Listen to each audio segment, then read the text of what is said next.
இன்றைய பஞ்சாங்கம் நல்ல நேரம் எப்போ, ராகு காலம் எப்போ, சந்திராஷ்டமம் யாருக்கு, முழு விபரம் இதோ. ஓம் நமசிவாய. தென்னிலங்கைக் கடல் சூழ்ந்த திருகோணமலை கோணேஸ்வரப் பெருமானின் பரிபூரண ஆசீர்வாதத்துடன் இந்த ஞாயிற்றுக்கிழமை உங்கள் அனைவருக்கும் மங்களகரமான நாளாக அமையற்றும். இன்று விநாயகருக்கு உகந்த சங்கடஹர சதுர்த்தி விரதம் அனுஷ்டிக்கப்படுகிறது.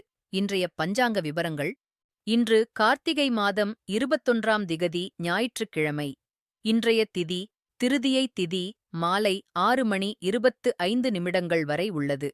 இன்றைய நட்சத்திரம் புனர்பூசம் நட்சத்திரம். நாளை அதிகாலை 4:11 வரை. முக்கியமான நேரங்கள்.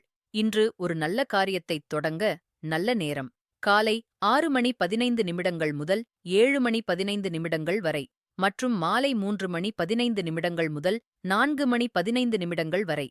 தவிர்க்க வேண்டிய இராகு காலம் மாலை 4:13 முதல் 5:38 வரை. யமகண்டம் மதியம் 12 முதல் 1:24 வரை. திசை மற்றும் பரிகாரம். இன்று சூலம் மேற்கு திசை.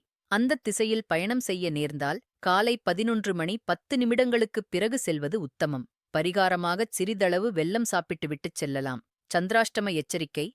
மிக முக்கியமாக இன்று விருச்சிகம் மற்றும் தனுசு ராசிக்காரர்களுக்கு சந்திராஷ்டமம், அதாவது கேட்டை மற்றும் மூலம் நட்சத்திரக்காரர்கள் இன்று மிகவும் கவனமாக இருக்க வேண்டும். புதிய முயற்சிகளைத் தவிர்த்து விநாயகப் பெருமானை வழிபடுவது நல்லது. மற்றவர்களும் பலன் பெற இதை ஷேர் பண்ணுங்க. நாளை சந்திப்போம். நன்றி.